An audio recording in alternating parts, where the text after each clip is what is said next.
I'm Cynthia Ng, and thank you for joining me on another episode of AWANI Review. Now, today we were taking a closer look at the growing pet insurance segment. And joining me on the show today is Kevin and Michelle. They are the co-founders of Oyen Pet Insurance, which is a digital pet healthcare insurance startup from Malaysia. Thank you so much for having me at your office. Thanks for having me, Cynthia. Can you tell us about the company a bit and the journey of starting a pet insurance startup in Malaysia, Kevin? Sure.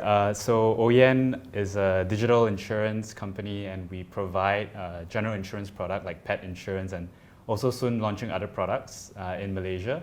We started Oyen in 2021, actually during the height of the pandemic. In fact, a lot of people were becoming new pet owners, and a lot of them are first-time owners, so they don't really know the responsibility of being a pet owner. And one of the things that we realized is that vet bills can be very expensive. And because I have a family background in insurance, I was always looking for an opportunity to build a consumer insurance company, platform, and then I came across pets. What's really interesting with pet insurance is that actually it existed in Malaysia in 2010, but no one actually knew about it. And it's very different to launch a new insurance product. Compared to human insurance, it existed for hundreds of years, but pet insurance, it was something new. So Michelle and I both thought that let's build something together and help these pet owners to pay for their vet bills, and the rest is history. Since then, we've already provided about 100 million ringgit worth of pet insurance protection, and growing our business by about sixfold since 2021 to 2022. Oh, that's great. If you can talk to us a bit more about, why pet insurance, because you mentioned that this is not the first type of product that been rolled out in Malaysia that's been done before, but what's different about Oyen and why a digital first approach to this service that you're offering? Yeah, so when pet insurance was first launched in 2010, we thought it was really early and maybe the pet humanization element was not there yet. I think fast forward to 2020 and during the pandemic, a lot of people became pet owners to have a little accompaniment at home. And we saw the opportunity to use digital as a way to acquire our customers. From that experience, we actually learned that people needed a lot of education. I think similarly in the insurance space, a lot of people are still not very familiar with insurance jargon, and they are used to the traditional setting of insurance where you have to meet an agent. So we thought the beautiful intersectionality of insurance, tech and pet could come together from both of our backgrounds, Kevin in insurance and tech, and then from me, tech and consumer businesses. And that's when we decided to launch pet insurance. And when we began, pet insurance wasn't even known to the target audience that we had. For example, the younger, millennials and maybe the late Gen Zs. So we had to use a lot of different types of mediums to reach out to them. The first one was definitely content. So if today you search about pet insurance or anything about pet health care in Malaysia, Oyen is probably the first search that you find on the internet. So that's where we slowly gain trust through education with our customers, and through that, we also learned that a lot of people didn't know much about insurance, and they learn about insurance for the first time through Oyen. You mentioned something very important here, which is trust. And insurance today, I believe Kevin can attest to that it has become an industry with a significant trust deficit due to rampant mis-selling or misinformation. So I wonder, how do you approach that challenge of building trust, especially with a relatively new product, pet insurance, that most Malaysians are not that familiar with? Yeah, when we built Oyen, we realized that we need to control the entire end-to-end experience of insurance. Today, a lot of people think about insurance through different channels, right? You have the channels with agents, you have channel with partners. But what was very important for us is we want to build a business direct to consumer at the start. And the reason is that we want to control what we are telling our customers and what the customers eventually get through their claims process. Insurance is one of the few products where you pay for it, you purchase it, but you hope never to use it. So for us, it was very important to have education as an emphasis in our experience. And that's the reason why our customers are having a great experience with us, because they never have this feeling where we are overselling. And I believe in under promise and over deliver, and that's the experience that we've provided to our customers so far. Can you talk to us a bit more about building a product that is direct to consumer? As you mentioned, insurance, traditionally you have agents to sell the product. I think what I'm trying to get at is how do you make it so simple and approachable, accessible to people that you can build that trust and be able, just to sell them that product just over the internet? Yeah, you see, today if you think about insurance, immediately you imagine that friend of yours that gives you a call and say, do you want to have a coffee?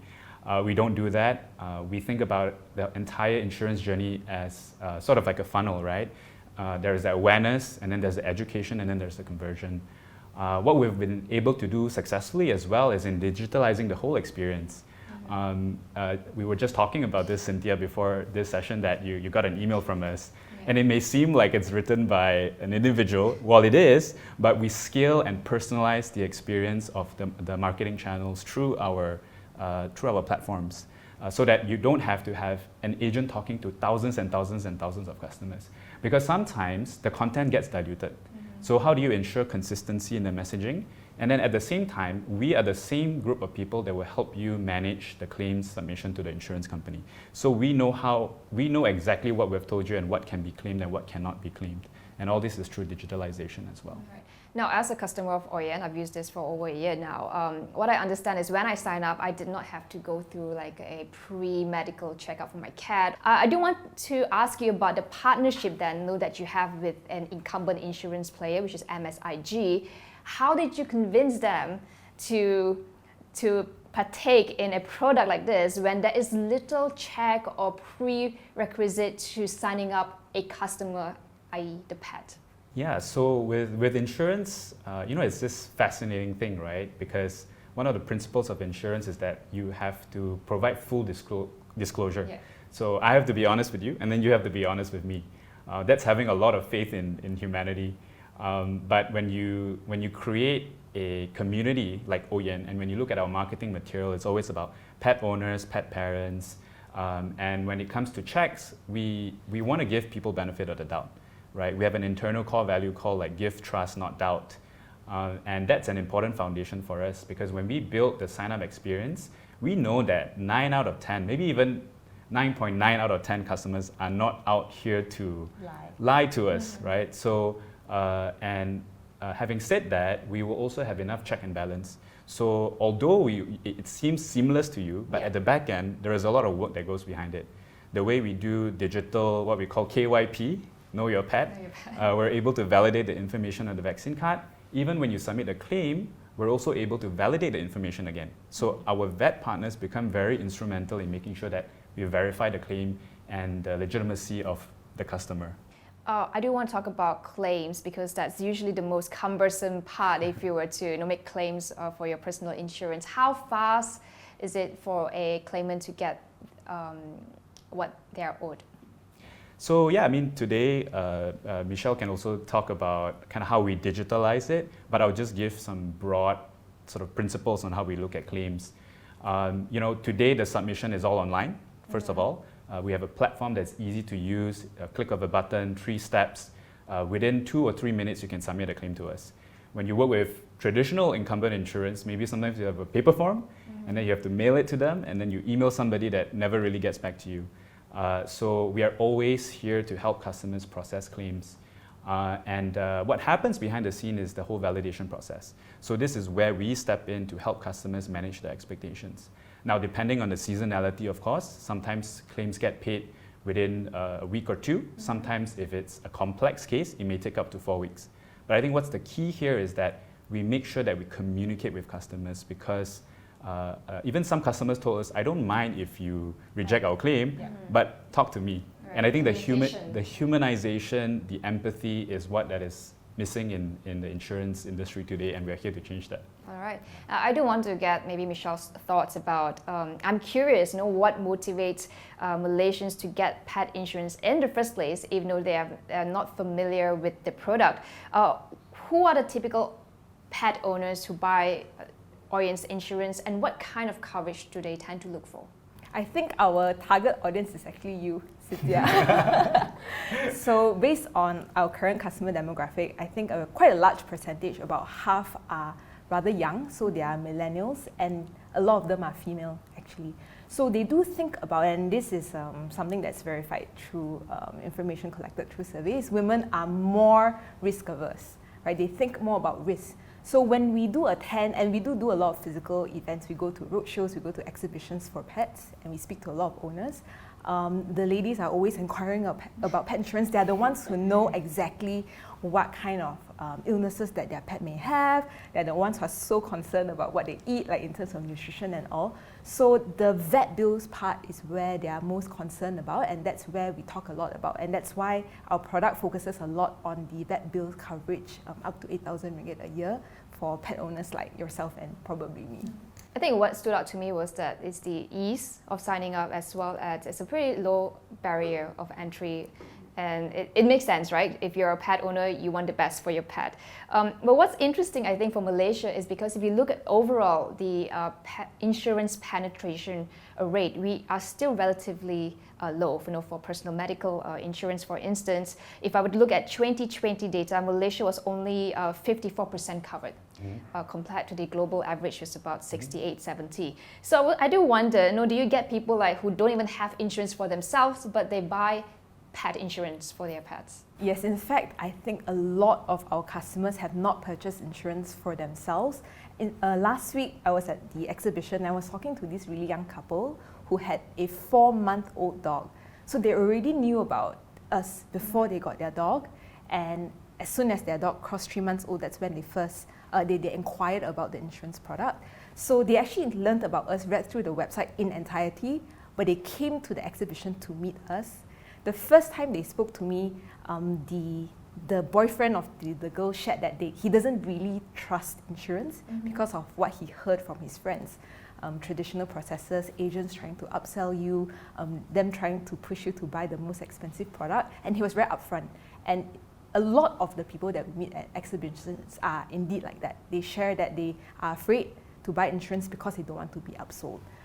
But through that communication and conversation with us and our team, he was so convinced that not only did he buy, and they are quite young, not only did he buy an annual plan, he bought the middle plan, which is almost 700 ringgit for his 4-month-old dog. And then he shared that he's never bought any insurance product for himself, and we do have a lot of people who walk past, I don't even have pet insurance, I don't even have health insurance for myself, and you have insurance for your pets. So that's where we get to educate a lot of people about insurance, and then subsequently that is what inspires us to think about more different products that can benefit this type of customers. Yeah, the interesting thing about that data is also that the female are disproportionately more uninsured than men. And on the flip side, we have 3 out of 4 customers who are female. So I feel like there's something in our approach that resonates with them more, and trying to get these people out to be more educated. And hopefully we're doing the right things. That's really fascinating. On one hand, insurance industry, like you said, have a bit of a bad reputation, but at the same time, you are kind of building something fresh, right? You have the opportunity to set the tone right, to build credibility, to build trust. However, on the other hand, it's a very new market. So how do you go about managing that challenge? Trying to build awareness among customers about something that is relatively new? Yeah, so that's the reason why we picked pet insurance actually, because if you look at the market or the players out there today, a lot of people are trying to do the same thing. They're either trying to be an aggregator, or they're trying to sell you car insurance, or they're trying to sell you personal accident insurance. No one focuses on the needs. But for us, we picked pet insurance because number one, it resonates with a lot of younger people or millennials, actually more and more even older people. And number two, we can recreate the entire experience because no one's done it before. And we can rewrite the rule of what digital truly means and what best customer experience truly means, right? Like all of us here in our team are pet owners. And the most important thing that we tell our team members here is that we need to have empathy, because when people's pets get sick, it's a very challenging time, right? And we want to be there for them in the right way and communicate the right way. No other insurance companies think about it that way. You only receive like a rejection letter and then you just got to deal with it. I think at the heart of the insurance industry is how do you make the customer's journey more personal and also trustable. As a growing company, how do you maintain that balance, trying to provide very personable service, yet at the same time to grow your customer base? So for us, what's really important and something that we've learned over time building companies is building a playbook. And people come and go, right? Like a team member will come and go. But the most important thing is that we build something that can grow and scale over time. So when you look at personalization, maybe at the start we would have had to write each email to each customer. But when we scale with technology, and that is really when we can unlock both personalization and scalability and the experience. Michelle can also share more about how technology actually help us to be the best, to have the best customer service at an efficient cost as well. So very impressive figures. So you started about 2.5 years ago, and now you have grew sixfold, right? Talk to us about what's most effective to you when it comes to marketing and customer acquisition. I think when we began, because no one really knew about who we were, we had to go through the normal acquisition channels of like paid ads. So that's where people first know about, oh, actually pet insurance exists. And in fact, today, whenever we meet people, they say, I see your ads all the time. It's following me everywhere I go. So that's something that we continue to do till today, but we've toned down more on the paid ads because people already knew who we are. After which they land on the website, like a typical like marketing or customer acquisition journey. They read articles on our website about pet care. We have this like vet bill calculator on our website as well, and a vet directory, like all these interesting things that people can test out. They leave some information about themselves, for example, their email or like their pet name, their pet age, and that's where we get their information to send them emails or other like promotional materials for them to learn more about us. So emails is actually a very, very strong channel for us to convert customers because we have a fantastic team that writes amazing emails. Some of the emails get very, very high reply rates because we sometimes play the part of their pet. So it's as if your pet is calling you or emailing you, and people just feel the need to reply to that email from their pet. So definitely, because I get emails and like it's addressed to Sunday, my cat, Sunday Taylor, the father's name. So it always feels very personal, and I think that's the I think the beauty of going directly to your customer. You have that control. Going back to what I wanted to ask earlier, you mentioned a bit about technology, right? And how is it going to help grow your business even further? If you can share to us a bit about your plans. Yeah, in terms of technology, we are always looking at technology from the perspective of how it can increase efficiency and obviously for us as a direct-to-consumer brand, reduce costs so that we can pass more of these savings to customers. One of the interesting things that we do actually that is not so technology related is from all the cost savings that we get, we actually prepare like this little gift box for our customers and their pets, which I believe we've received as well. So that's something that no insurance company has ever done, like send a gift box to you as soon as you buy the insurance. But in terms of technology, we joke about how ChatGPT is our new employee in every single department that we have. So from product and engineering, like our product teams can easily use technology to help speed up the process of creating certain simple codes without having to trouble the engineers, because the engineers are focused on like building features.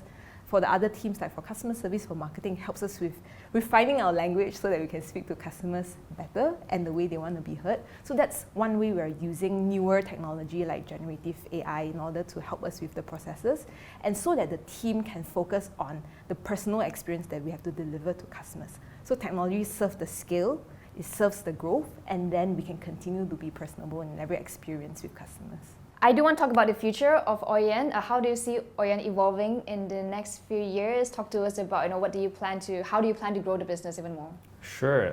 We're super excited we've been very excited in the past couple of months actually, and the reason is because yes, we have done this 100 million ringgit milestone of pet protection, but we believe that we can grow even further to serve more insurance needs.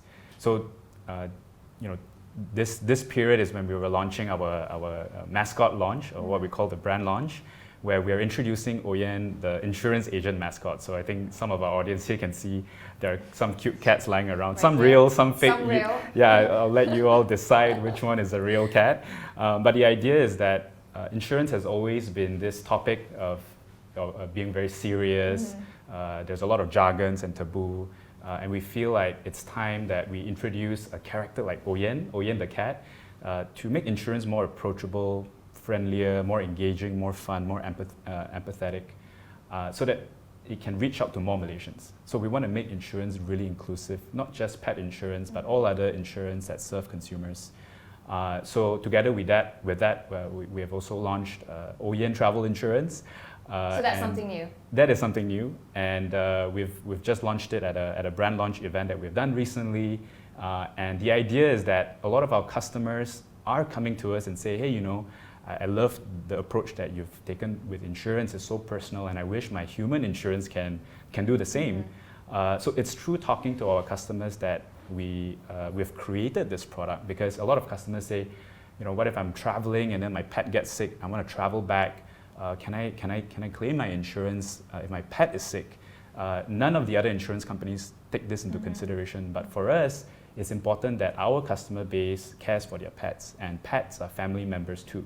So we've literally worked with our insurance partner MSIG to codify pets as a family member in your insurance policy so that they can be recognized as a family member. Is that something too. new for MSIG? That is correct. Okay. Yeah, so it is with MSIG that we've worked with, because they're a reliable partner and been working with us since day one. And we are the first insurance partner and the only one that has this pet protection in mind. So I think moving forward, the idea is to always talk to our customers and understand their needs and what they want as we launch more insurance product that is personal, that has broad coverage, and is also unique, right? Because no one else has this approach. So does it mean that you might just venture out of pet then? Or is that something that you're looking at in the horizon? Yeah, so I think the reality is that pet insurance will be our core. That's our origin story, and we are very committed to making sure that pet insurance is also accessible. There are millions of pet owners in Malaysia and the rest of the region even more. So we think pet insurance is a way for us to launch and start something that is unique, and then grow and scale together with our audience of pet owner customers. But right now, your focus is mostly in Malaysia still. At the moment in Malaysia, but we're open to opportunities where, number one, insurance penetration is also somewhere where Malaysia is, and the pet opportunity is also huge. So potentially within Southeast Asia, you have countries like Thailand, Singapore, and these are things that we're still considering. All right. And how do you see the pet insurance industry evolving in the next couple of years, now that we have a bit more awareness about what it is about, and how do you get into it? So with pet insurance, the interesting thing is the penetration rate in Southeast Asia is, I think, close to zero. We're one of the only largest ones in Southeast Asia. But when you look at countries like the UK, pet insurance penetration is like 40%. In Norway, it's something like 60, 70%. So there are room to grow, and being the first, we can definitely build on our foundation and scale. And do you think it's because there's still lack of awareness in this part of the world regarding pet insurance? Definitely awareness is a key, but the other component is pet humanization. But we're seeing more and more of that, and what pet humanization means is people treating their pets like humans, and like their siblings or their children. When you see people bringing their pets on board, flying business class, and all these things, and we are seeing that becoming more and more in Malaysia. You see people bringing their strollers to the exhibitions. So with that really increasing, as well as the awareness that we're building, we are sure that pet insurance will have like very big adoption in the near future. All right, that's fantastic. Now, in the final minute that we have, I do want to get your thoughts, some of the lessons that you have learned building a startup in the middle of a pandemic. Can you share with us some of the insights that you have gained from your experience, and perhaps this could also be helpful to other startups that are in the insurtech space? I mean, both of you, may start with Kevin first. Yeah, so to me, it's all about, I know it's a cliche, but like talking to your customers. And of course, what's unique for us is we have the customer, the human, and we have the pet, the customers. Of course, the pets are not gonna talk back to us. But for us, it's always important for us to go to them and talk to them. It's most growing startup, if not early startups, common mistakes is that you forget about your customer. And then you go on to do all these ambitious things, but you don't really talk to them about it. And that's the lesson we've learned as well, that sometimes they can tell you things that are right under your nose. Or they can give you feedback that could effectively change the course or the direction of your business. So for us, it's the constant engagement with them. Every time we launch a product, we go to them, what do you think about this? we have sessions, we have roundtable discussions, and we ask them like, okay, what do you think about this benefit? And some of them will just say, no, this is not something you should do. Yeah. Of course, we don't take all feedback and Turn implement it, but I think it's always good to refer back to your users because they will help you, they'll help you with your growth in the business. Yeah, What about you, definitely Michelle? What's the most interesting experience that you've had so far in the past 2.5 years? Honestly, it's seconding what Kevin said. I think there was an inflection point for us sometime last year where we were really focusing on optimizing the website. Like, Right. what else can we introduce as a feature to help customers convert better through the website? But someone told us, are you calling your customers? And we said, well, yeah, sort of, like we're calling some of them. And he said, no, you call all your customers. So that's when all of us picked up the phone, even the engineers, like everyone in the company picked up the phone, called like a list of customers, and that's where the numbers really saw like a huge pickup because we started talking to them, understanding what they're looking for, and people are just very glad to hear from someone who comes from a fresh perspective. They don't only talk to us about insurance like a normal insurance company or insurance agent. We actually teach them about pet care during the conversations with them and even in person when we are at exhibitions. So I think that is really the key, and that gives us a lot of insights about what's happening on the ground, not just numbers on the screen, but actual feedback and conversations with customers. That's fantastic, and it's amazing what you have done, and best of luck with your future plans, both Kevin and Michelle. Thank you so much for having me. Thank you so much, Cynthia. Thank you. Thank you.